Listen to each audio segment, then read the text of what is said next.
KMOX is St. Louis. It's St. Louis beyond its name with license. It is the heartbeat of the city. Its personality, its depth, what it means to the community, what a difference it can make. KMOX is bigger than all of us. It's today, it's tomorrow, and it's most importantly, our history.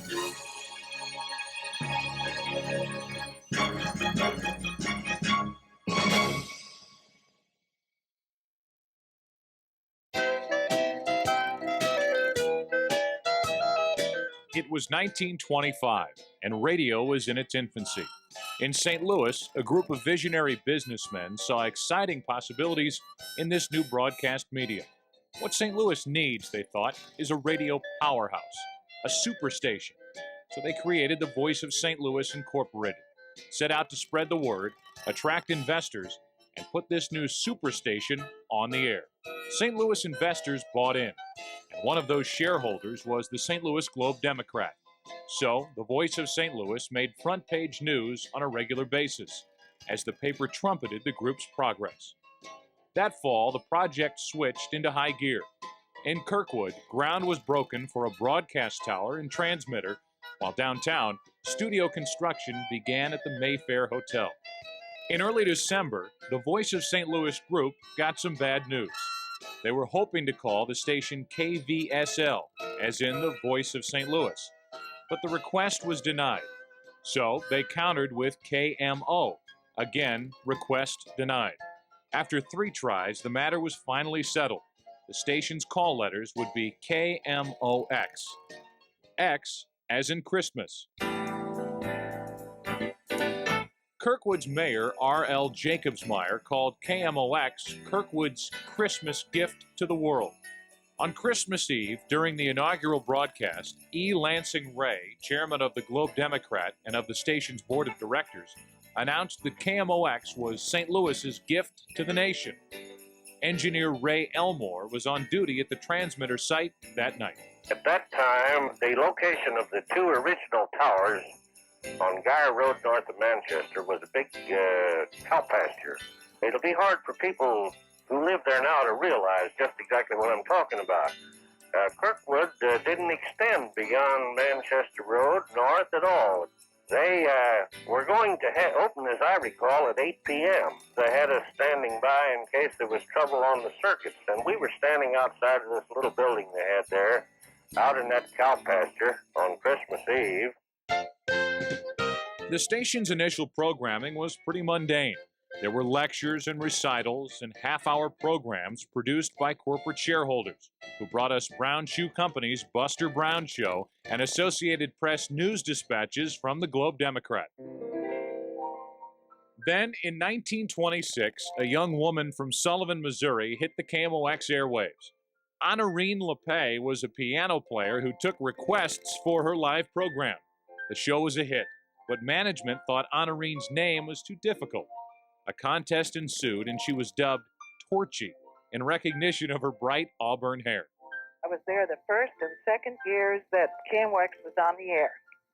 I was on the staff. I played the piano and sang, and I also had to do auditions. You know, I'd play for people when they'd come in to audition for voice or something like that. In 1927, a young entrepreneur named William Paley launched the CBS radio network. 3 years later, CBS purchased stock in KMOX and eventually bought the station in 1936. During this period, the steady influx of money allowed the station to move its studios into more spacious facilities at the Mart Building.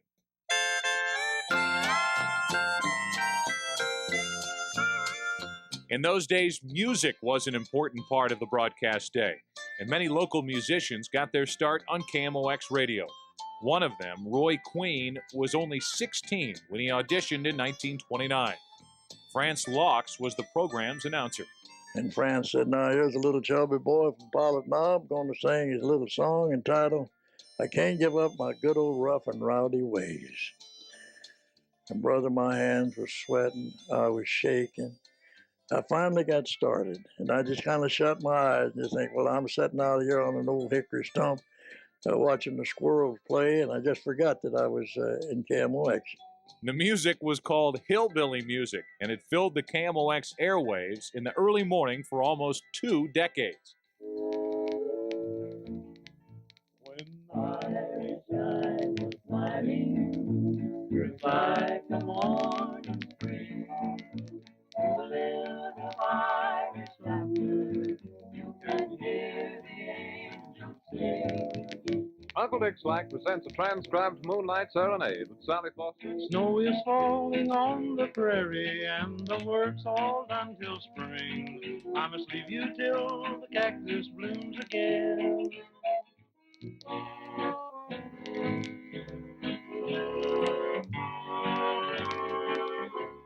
There's a ranch in the Rockies where I long to be. As I look at you now, little pony of mine, those memories all come back to me.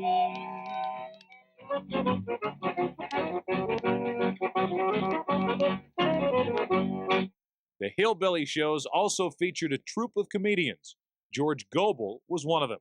We were on at 5:30 in the morning. You know, they used to book some of these shows, sometimes as far as 200 miles away. And you'd finish up, if it was a dance or something like that, you didn't get out of there till 2 o'clock in the morning. And then you'd get in your car, drive like the wind, and come in and do the hour-and-a-half show. Oh, we had some time. St. Louis and the rest of the nation were in the midst of the Great Depression, so the comedy and musical programs gave the audience a place to escape for a while. And there was a large farm audience out there listening.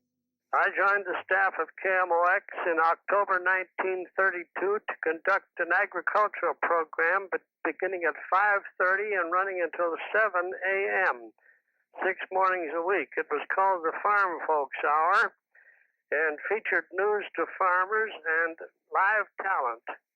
The Ozark Mountaineers was a 5-piece hillbilly band.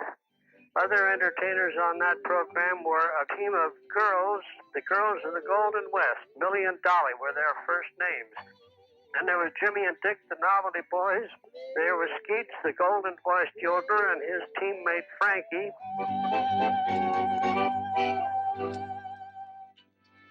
KMOX was already making a name for itself in sports reporting thanks to Bill Mack.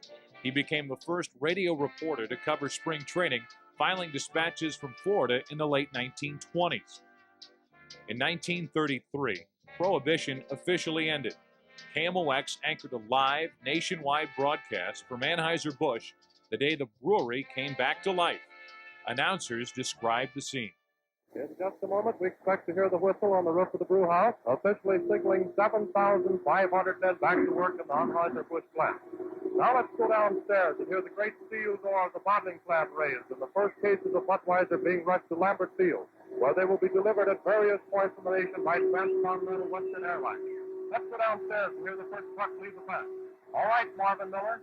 Just a moment, I'm going to have the driver of the first truck to leave the plant with the new 3 2/10% Budweiser say just a few words to you. Oh, boy. This is the first job I've had in 6 months. I'm pretty thankful to get this chance to deliver this first load of Budweiser. Thank you very much. It's a very inspiring sight, ladies and gentlemen. During the 1930s, network radio shows filled the broadcast day, drawing huge listening audiences. The March of Time. Each Thursday night at this time, we'll bring you Major Bowles and his original amateur hour. Major? Around she goes, and where she stops, nobody knows. Concentrated Super Suds in the Blue Box presents Mert and Marge. Once again, we present Our Gal Sunday. The story of an orphan girl named Sunday who was left on the steps of the cabin of two old miners who raised her from childhood in the little mining town of Silver Creek, Colorado.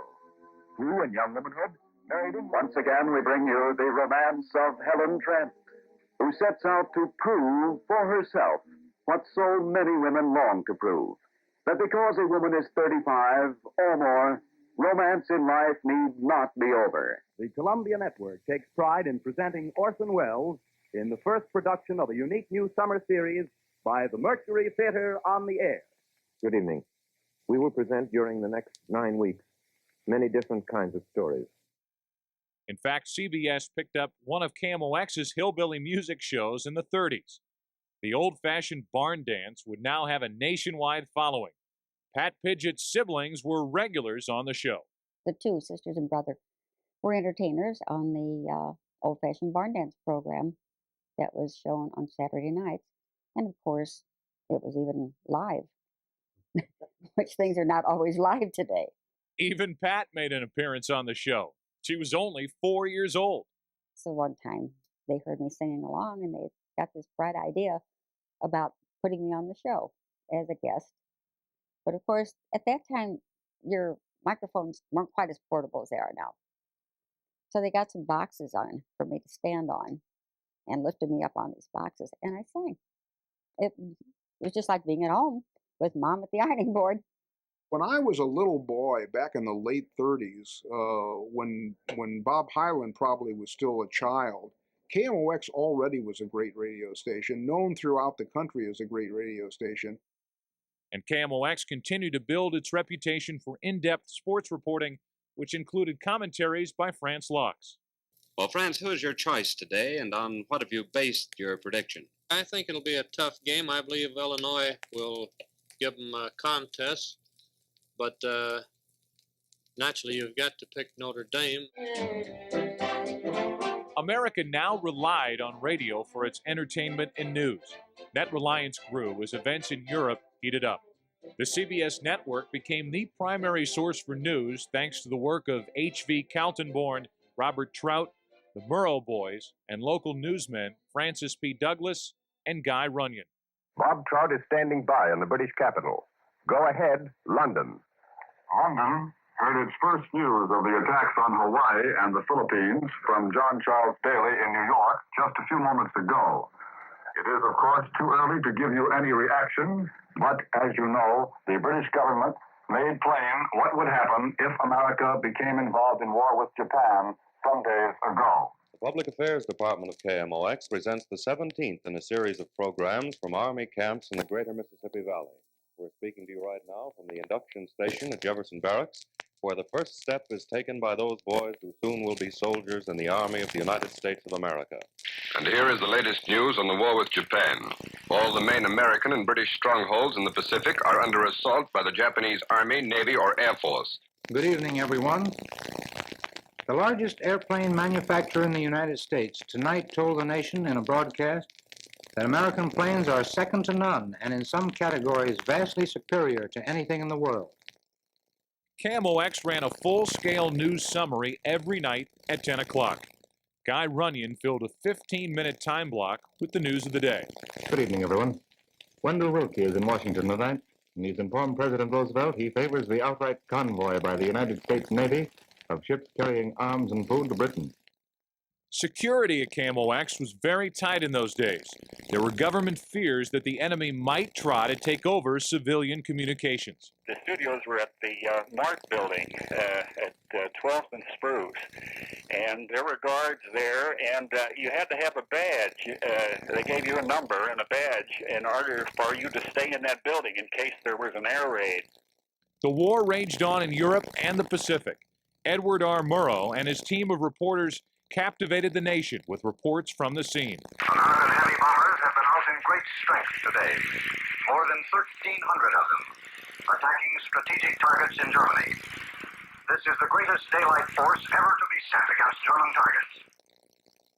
During the war years, the St. Louis Cardinals dominated baseball, going to the World Series 4 out of 5 years. In the 1944 Streetcar Series, KMOX listeners followed the Cards and the Browns. Here's the pitch. O'Day hits the line drive, headed out to right field.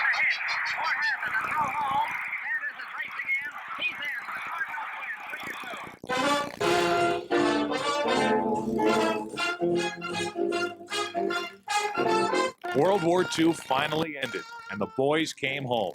The networks now directed their attention to the development of a new broadcast medium, television. But the St. Louis CBS facility was still as busy as ever. They had a huge studio, which was really an auditorium called the Playhouse, seated about 200, 250 people.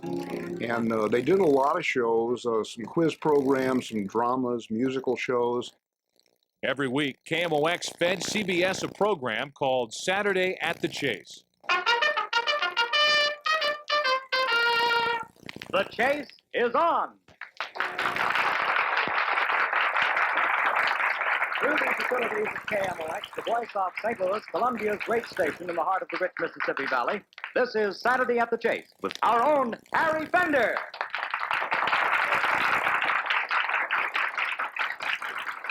Thank you, Wally. Thank you, and good afternoon, everyone. If I'm a little shaky today, it's because I watched Spike Jones' great opening performance in the Chase Club last night. And what a show. Coppola had a contract agreement with each of the entertainers who performed at the Chase Club to do one radio show. And, of course, it was on KMOX. So as a writer, I would go out and interview and talk with whoever the entertainer was and concoct a show and write a script for them to put on the air. KMOX had a program called The Land We Live In, which was just an outstanding drama based on local St. Louis history that was done before a big studio audience with a big dramatic cast and a full orchestra, which KMOX also had in those days. Ken Jones wrote most of the scripts. The Land We Live In was primarily a public relations vehicle for the Union Electric Company, intended to give them the chance to talk to the big community about itself and to let people know what a great place St. Louis was and what great history it had and all the wonderful stories that existed in what was Union Electric's service area. By now, network radio was losing its sheen and offered fewer programs to affiliates. But one show gained in popularity during the 50s. Around Dodge City and in the territory on west, there's just one way to handle the killers and the spoilers, and that's with a U.S. Marshal and the smell of gun smoke. KMOX had earned a reputation as a news leader, and a journalist named Rex Davis took that reputation to the next level. The normally sterile atmosphere of the City Hall Rotunda was suddenly transformed into a blaze of color and light and sound.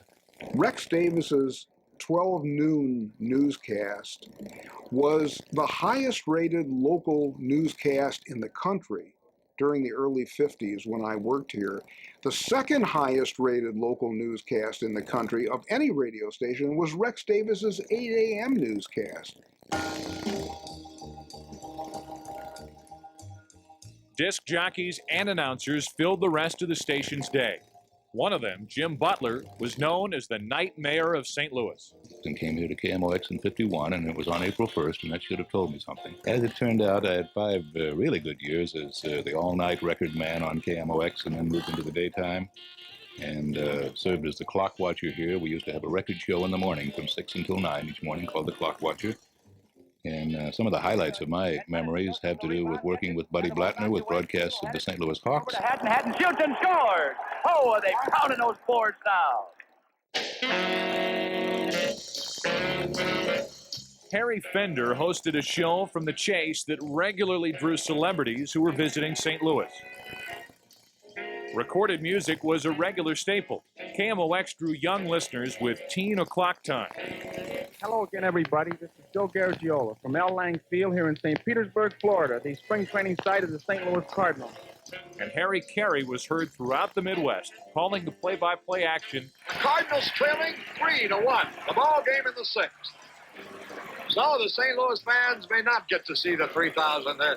Maybe it'll happen here in Chicago. Mo Grabowski ready. Musial digs in.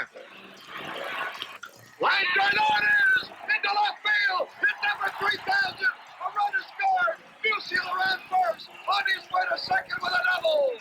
Holy cow, he came through! As the 50s ended, KMOX moved again to a brand new building on Hampton Avenue. General Manager Robert Hyland transformed KMOX's entire format and set out to create a new kind of radio, talk radio.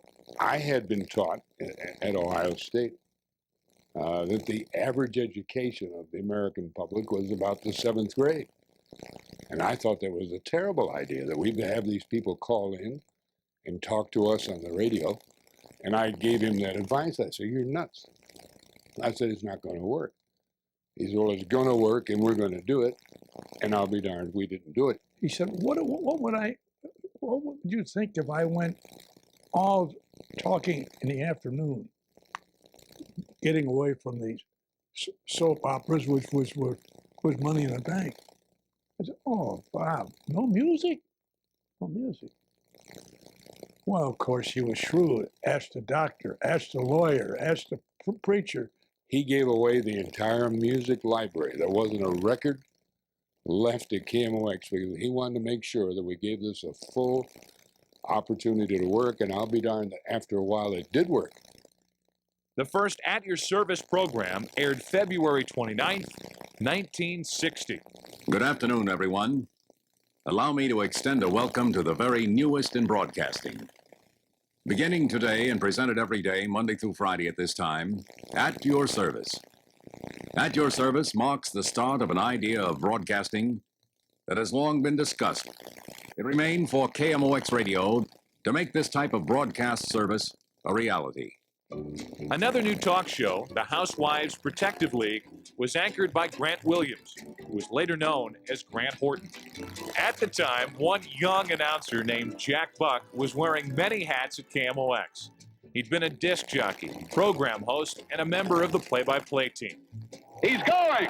The pitch is high. The throw is safe. He stole it. The throw got by the shortstop, and Brock has done it. They would have thrown him out, but the shortstop couldn't handle the bad throw. And this is it, folks. Brock has now stolen 893. Smith corks one into right down the line. It may go. Go crazy, folks. Go crazy. It's a home run, and the Cardinals have won the game by the score of 3-2 on a home run by the Wizard. He is as important to this community as the Arch and as the St. Louis statue and as Forest Park. It's amazing to me how most people have incredible memories, no matter what their age. It reaches from the youngest of child up through the father and through the grandparent and the great-grandparent. The game has kept me young, involved, and excited. And to be up here with the gems of baseball, and this is like, for you people, I'm sure, looking at some diamonds in the front window of a jewelry store. For me to be standing up here is a thrill and a joy which I'll never forget. Jack's a one-liner guy. Jack's a fun guy to be around. And we broke in. He broke in the year before I did here as a broadcaster. I broke in as a rookie. It was Jack Buck, Caray, and myself. So we worked together many years. I think he's obviously a premier broadcaster, and he was and is, and that's why he's such a great success, in addition to being a good guy. Shooter from the belt to the plate. A swing and a miss, and that's a winner. That's a winner! A World Series winner for the Cardinals! For years, I had idolized him, an aspiring baseball announcer. Even 1,000 miles away, growing up on Long Island, I'd fiddle with that radio dial in the car, trying to pick up KMOX through the crackle and the static. Caray and Jack Buck, a classic duo. Then Bob Hyland hires me to do the Spirits games on KMOX, and he says, "You must meet our sports director, Jack Buck."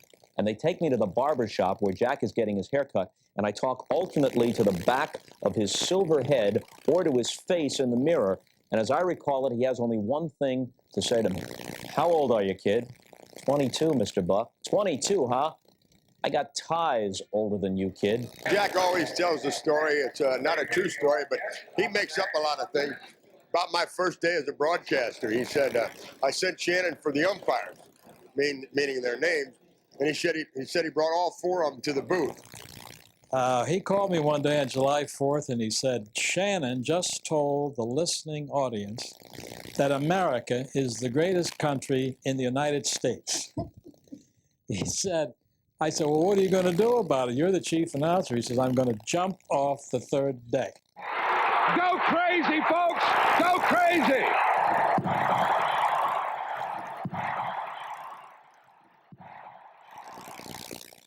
While Cardinal baseball was always a KMOX mainstay, the station was also broadcasting other sports.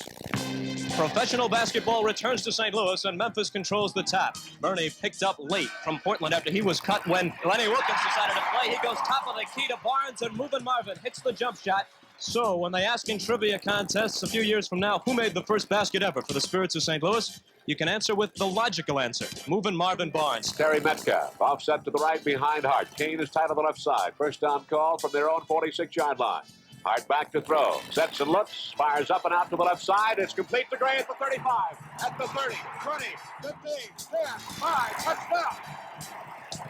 On 3rd and 12. Motion right side, George Shorthose. They're coming as Adler drops. Sets up. Here comes a blitz. He throws it deep on the right side. He's got a man. Caught. 10. 5. Touchdown. George Shorthose has caught another one. 66-61 St. Louis. Perry fires ahead to Love. They've got 3-on-2. Love will drive to the hole, off the glass. Won't go. Boniek follow jam time. Sunbull side of the key. Outside to Drew. Drew looking inside. Nobody open. Returns to Sunbull. Lobs to Steepo. Jumper. Bang!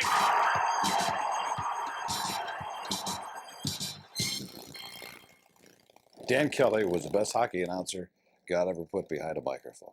It's that simple. In the Blues' second year, the Solomons, who owned the team, and Bob Hyland here at KMOX, wanted to go to Canada, did go to Canada, hire the best young hockey announcer they could find, and that was Dan Kelly. And for the next 20 years, he taught not just St. Louisans, but he taught 3/4 of America about hockey. He was the professor in Hockey 101 every night. He was incredible. He taught me everything I know about the game. The tenor of his voice, the tone of his voice, the excitement in his voice were just unequaled by anybody that I've ever heard. And it's Roberts getting it ahead to Gilmore. Gilmore racing in, has a breakaway. Has Cavallini with him. Alonso, now Brett Hull should be scored. Brett Hull on a rebound. Gets his first as a member of the Blues of Minnesota. Ryan center, but Herbie Ragland knocks it down to Mahar at center. Here's Mahar. Leaves it for Sutter. Shoots, he scores!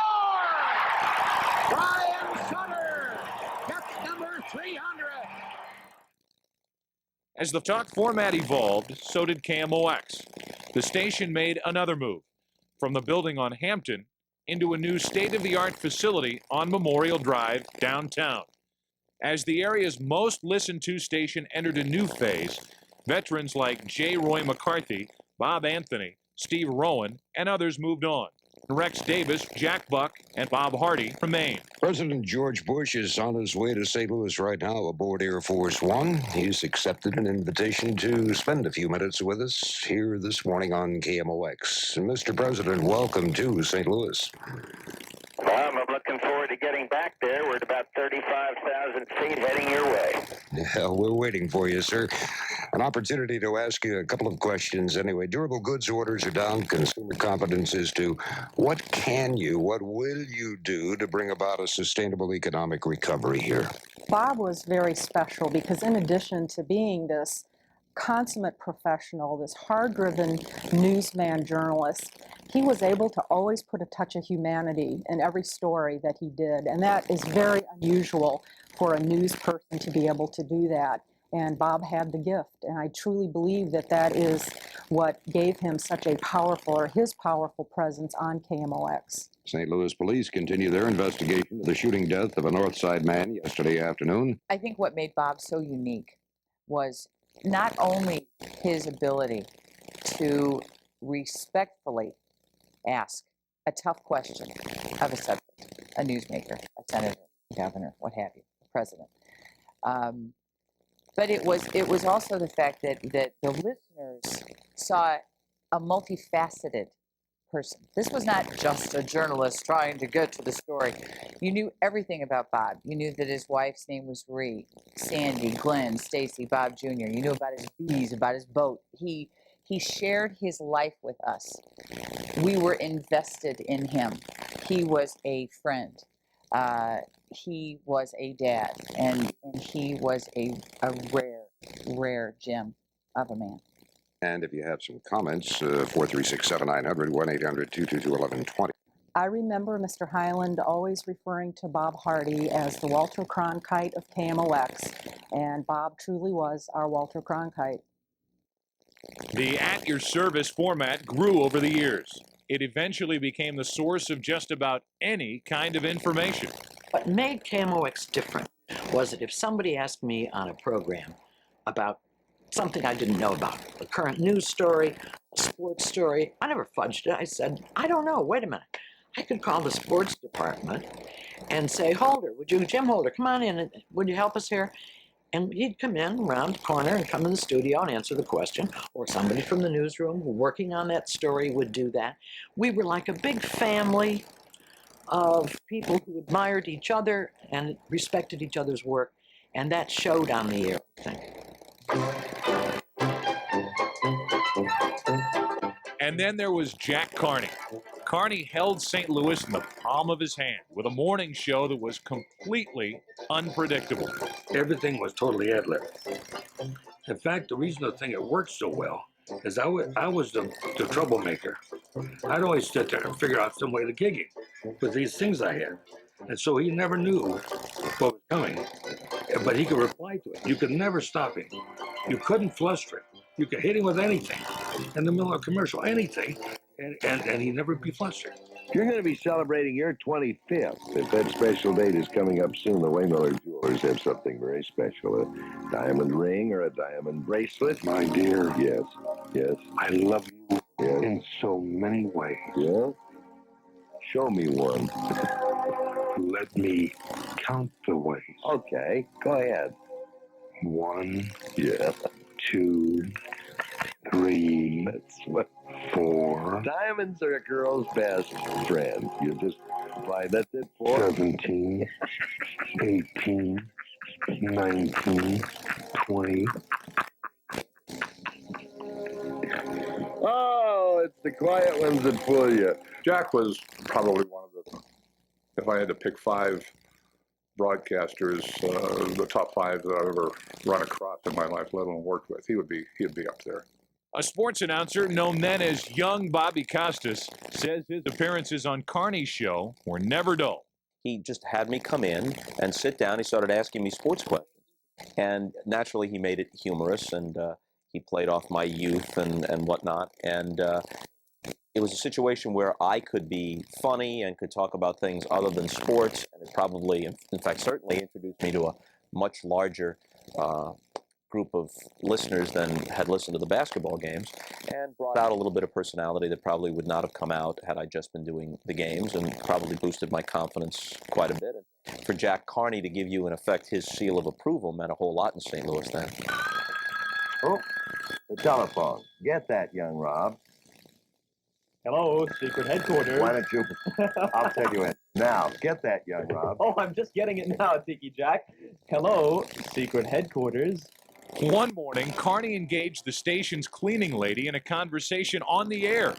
Miriam Blue later said she didn't even know the microphone was on. That conversation made Miss Blue a popular fixture on the show. I know a lot of people thought Miss Blue was an actress who was hired to play that job, but she was not. She was the cleaning lady in our studio. And she was, while she was telling you what she thought about who's running for president, or how important it is to win the Major League tournament, she'd be dusting and talking to you at the same time. And that reality came across to the public, too. How many women astronauts in space? Well, it will be. I mean, you men try to keep. There are not going to be any women astronauts. Women get nervous and shriek and the scream. women don't. What if a mouse got loose in a spacecraft? They'd go, thank you. Pick them up and throw them out. That's all. What we're talking about is whether a young girl can be an airline. Well, of course she can. Let And her be mother happy being a stewardess, right? No, let her be Woman's an airline place is in the home, right? No. Yeah. I mean, only when she come in to keep her home going. You'd be surprised at the women that's out working now, and the men are coming home taking care of the children. Is that right? As happens so infrequently in this business, The right person comes along at the right time at the right place. And Carney was meant for KMOX radio. I'm doing exactly what I want to do, and I would just like to maintain things on an even keel and continue to do what I'm doing. Throughout the 80s and 90s, KMOX remained St. Louis's most listened to radio station, with its strong programming and outstanding talent. The number of Missourians who will need to be evacuated from their homes may reach several thousand in the aftermath of the storms. The Atlanta Falcons finally found a coach today, and they did not go far to get him. The Falcons 1-11-11 is the number 4 sports line, weather line 321-2222. 24-hour-a-day telephone services from KMOX. Today, the federal racketeering trial of reputed organized crime enforcer Anthony Spilotro and 11 others begins in Las Vegas. You got anything you want to talk about? Give me a call. I haven't talked to you for a couple of days. And you can keep up with the constantly changing weather via our 50,000 clear channel, green and red hot watts, and please do so. They really messed it up. $3.5 billion. Charlie, you know about the Hubble telescope? Yeah, but I've got a theme song for that appearance. It's one that Frank made some years ago with Dagmar. One day after introducing defensive end Leslie O'Neal to the St. Louis media, the Rams will announce the signing of middle linebacker Robert Jones later today. Jones, 23 people from a 13-county area were sworn in as Central Missouri's first-ever federal grand jury. A new High of 70 degrees. This hour, mostly cloudy skies, 63 degrees at KMOX. In March 1992, the man who led KMOX for 4 decades passed away. Everything people have heard about Bob Hyland, Mr. Hyland, is true. From this end to this end. Everything, every story you heard was true. He got to work at 2 o'clock in the morning, sometimes at 1 o'clock in the morning. He went home about 6 o'clock. He knew everything that went on in that station. He ran the sports department. He ran the financial department. He ran the continuity department. He ran the programming. Robert Hyland began his career in a sales position at KMOX. He rose through the ranks quickly, taking the job of general manager in 1955. He wanted the best station in the country, and he was willing to pay the best salaries. And when his people said, hey, I'm going to move on, I've got a better offer, he matched it. He kept good people here. I went in and gave him all the reasons I needed more money. I didn't realize I had to be able to prove why you were worth it. But anyhow, I went and told him all this, want a house, want children, da-da-da-da-da. And he sat there very patiently and listened to me for about 30 seconds. And he said, Jim, is there another station in town that's offering you a job? Is that what this is all about, somebody offering you more money? Oh, no, Mr. Man, no, I don't want to leave here, ever. Oh, okay. And he reached under his desk and pulled out a paper bag, big paper sack, and rattled it. And he said, you know what's in this bag? And I said, no. He said, this bag is full of tapes from people who want your job. Now get the hell out of here. Well, a week later I got a raise, but that's how he handled it. I'm always willing to give my advice, and he was always willing to accept advice, but he never did anything about it. Never said goodbye on the telephone. You'd pick up the phone, and it was talking before you got it to your ear, and you knew immediately who it was. Everybody knows of Mr. Hyland as tough businessman, broadcast industry leader, and he certainly was. He also had a great sense of humor, and he loved to play practical jokes. One day I was in the newsroom giving Kent Martin, a reporter about 25, 26, a hard time about wearing suspenders every day of the week. He always wore suspenders. And unbeknownst to me, Mr. Hyland overheard this entire conversation and I didn't think anything else of it.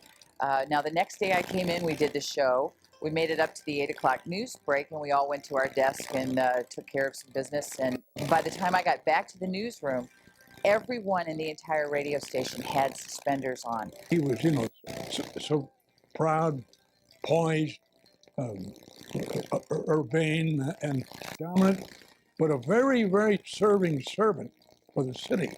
I think it was probably the greatest loss in recent times. He was Flo Ziegfeld. He was Cecil B. DeMille. He wanted big, epic broadcasting, and he paid for it. He was so dedicated. He so loved that place. I mean, it was him. That station was Robert Hyland. Good morning, it's 5 o'clock. CBS News, this is Frank Sedapani.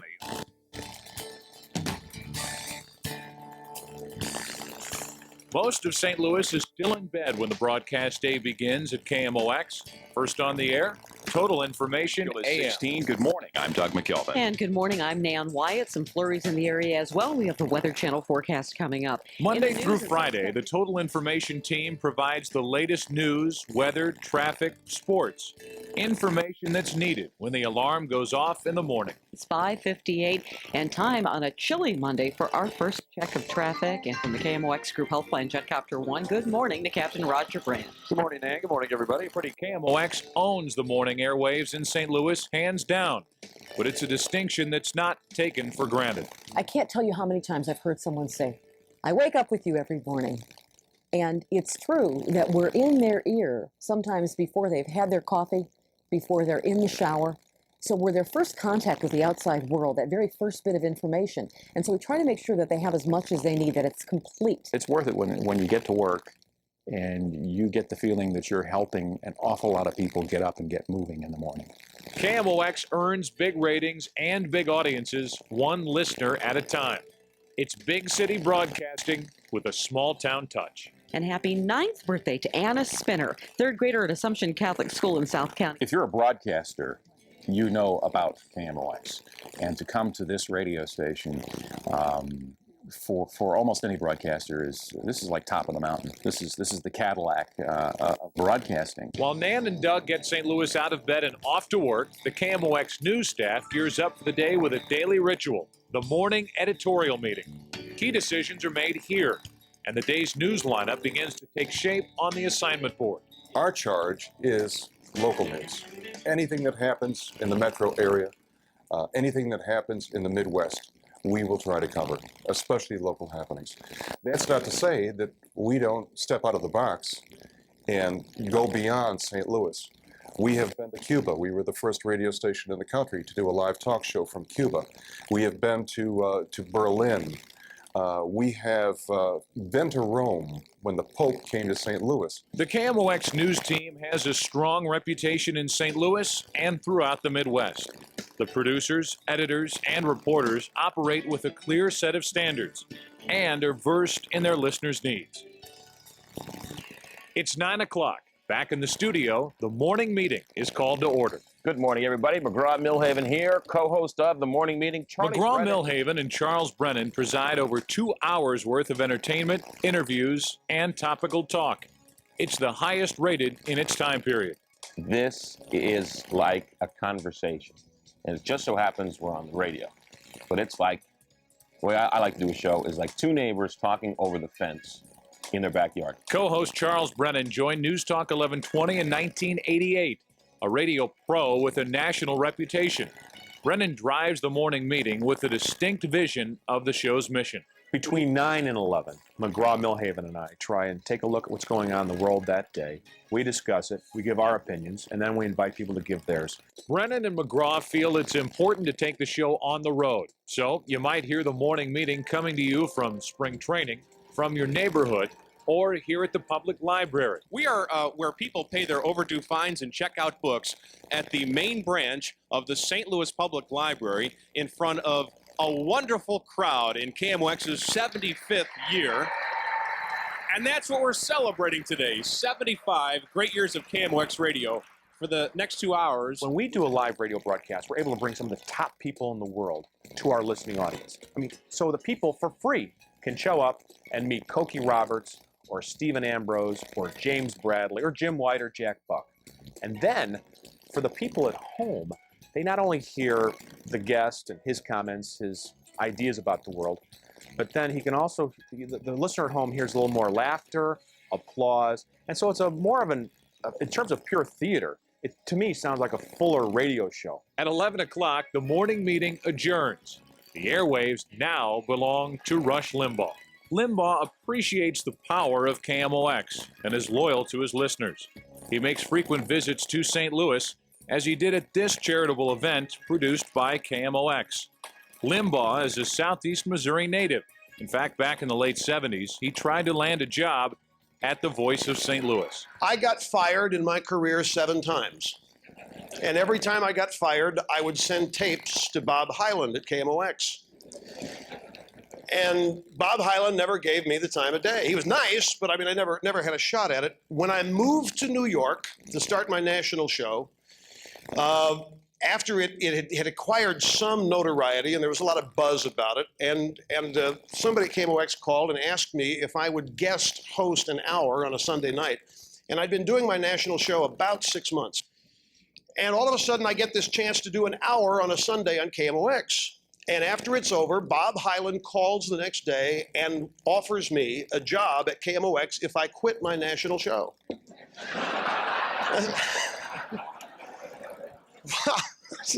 Why now, Bob? Why now? I can't quit this. So time passed, and finally, I ended up on KMOX, and it's just a thrill. It's a boyhood dream come true. And while Limbaugh's on the air, entertaining and articulating his point of view, another Southeast Missouri native stands by in the KMOX studios. Now, KMOX Newsmakers with Charles Jaco. This hour on KMOX Newsmakers, as you might expect, the latest on voting chaos in Florida. The system is still in good shape, but mightily confused. Charles Jaco drives Newsmakers through the afternoon from 2 to 4. To Jaco, news can mean a lot of different things. Newsmakers is about whatever we decide it's about on that given day. It's about whatever's interesting in the news that day, and it can be local, national, international. And quite often we've thrown the show overboard with about 5 minutes to air and redone it completely because something's happened. So it just depends. It's sort of a smorgasbord. Jaco is a highly seasoned, award-winning journalist whose resume includes stints at NBC and CNN. He's traveled the world covering wars, riots, earthquakes, floods, the Pope, and the president. News is news, and it's fascinating. I mean, whether it's happening in Sarajevo or Collinsville, it's all fascinating stuff. Whether it's foul-ups with the national election or with the St. Louis Board of Election Commissioners, whether it's ethnic tension in Eastern Europe or ethnic tension in St. Louis, it's all fascinating stuff. And I think this audience, particularly this audience, is interested in just about all of it. Jaco left CNN in 1995 and came straight to KMOX. I'm having more fun journalistically and intellectually now than I think I've ever had, because you're given 2 hours a day to cover whatever you wish. Without much in the way of interference from management or anyone else, and it's very rare for a journalist to have that freedom. So this is intellectually challenging, and it's demanding too, and it's really fulfilling. At 4 o'clock, school's out, rush hour begins, and Jaco hands off to the afternoon drive team. Right now, cloudy skies and 46 degrees at the voice of St. Louis, KMOX.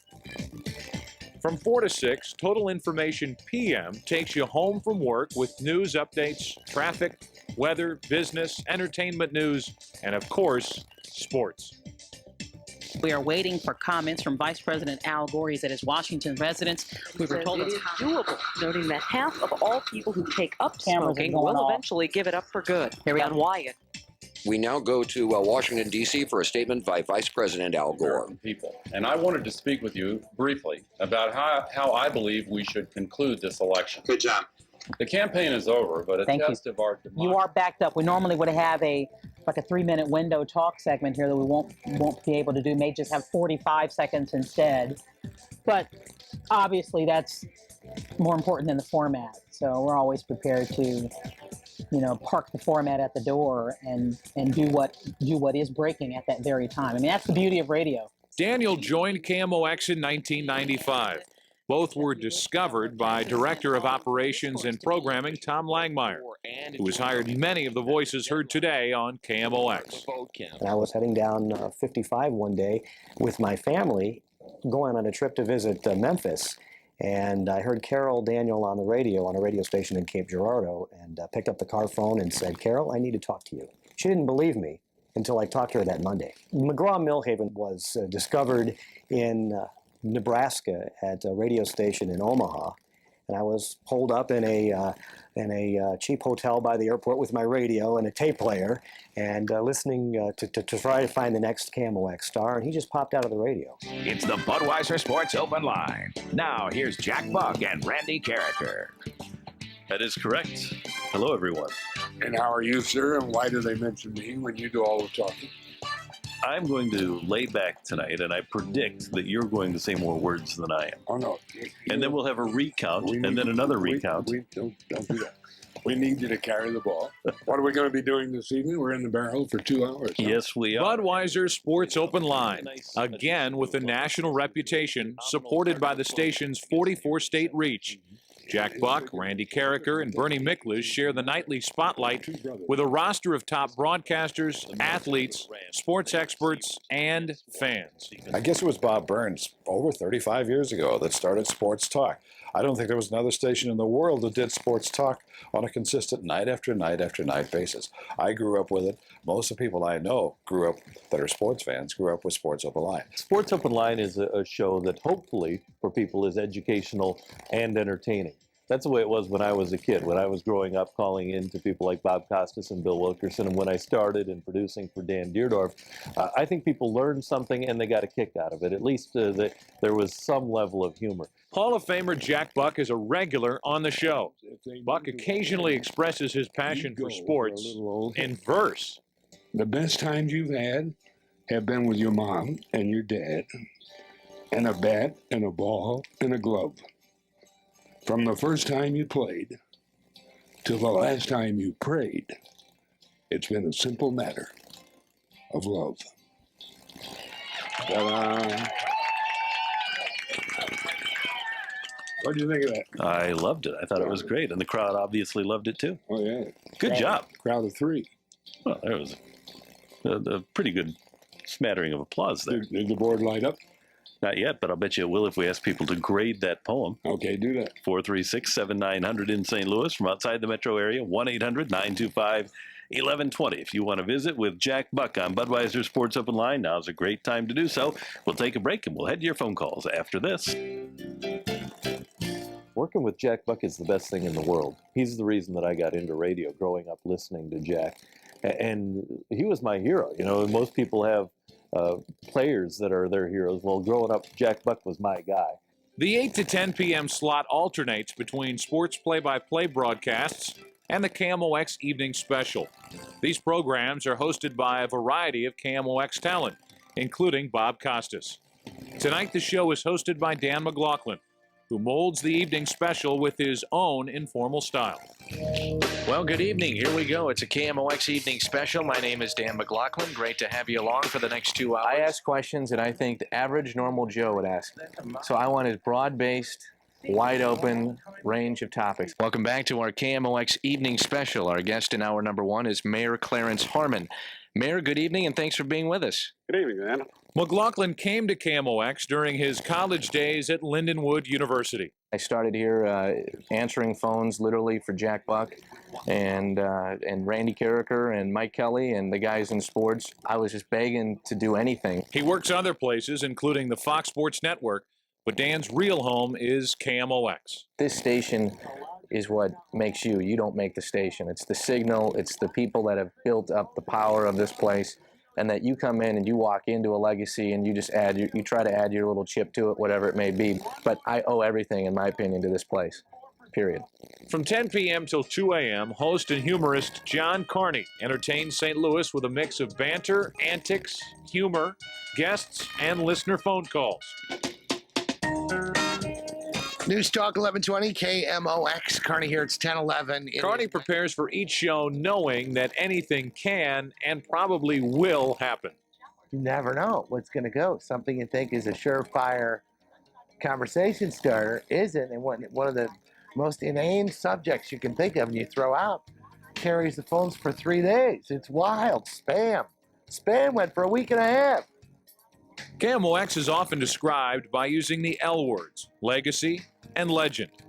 John Carney is continuing a legacy established by his father, broadcast legend Jack Carney. I was a teenager and I'd come down to get some money from my dad, 20 bucks here, this and that. And he would only give it to me if I would read the weather forecast. So I'd have to come in absolutely petrified. Come in, read the weather, get my 20, out the door, see you pop. John spent years honing his skills as a humorist. He was a comedy writer for Dick Cavett. Then his broadcast career began, shortly before his father's death in 1984. All right, let's do some more of this radio stuff that I've heard so much about. 10:20 in the middle of America. It's the Carney Show. It rolls on Wednesday night. Carney says this is the hardest job he's ever had. And he says Dad would be proud. When he died, I was 21. And at that point, I hadn't really shown him I could stick to anything, whether it was a school or a girlfriend or a job or a hobby. And I've done this for 17 years. And I've missed about 3 days in 17 years. And I'm really proud of that. I think he would be too. I think he'd get a kick out of the fact that I'm working here. After Carney's show, the broadcast day continues for St. Louis insomniacs and night owls around the country with the Grayson Files. From 2 to 5 a.m., host John Grayson talks about the issues of the day with a dash of his unique brand of wit and wisdom. The secret behind the Grayson Files is that there really is no secret. The files themselves are just the topics we talk about on the air. It's a way for me to kind of keep track of what we're doing, and sometimes we'll do more than one in a night. There's no secret dossiers or anything being built, although I am considering it in the future. KMOX continues its 40-year tradition of at-your-service programming on the weekend with self-help programs ranging from the Garden Hotline, Home Improvement, and the KMOX Money Show to Auto Talk, computers, pets, and entertainment. The key to continuing to grow an already large institution? Today it's about innovation. Our competitive edge is really about building on a heritage of a great radio station with new and improved concepts. The off-air involvement also is a point of difference. Karen Carroll created Outreach. It's the nonprofit charitable arm of KMOX, and it's raised thousands of dollars. And the money goes to people right here in St. Louis.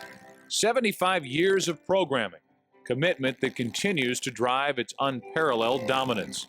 A broadcast powerhouse, an institution. And it's been true to St. Louisans. It's delivered. Its brand continues to hold because it's always been one thing. It's dependable. It's there for you. It provides you most of the things that you need in any given day.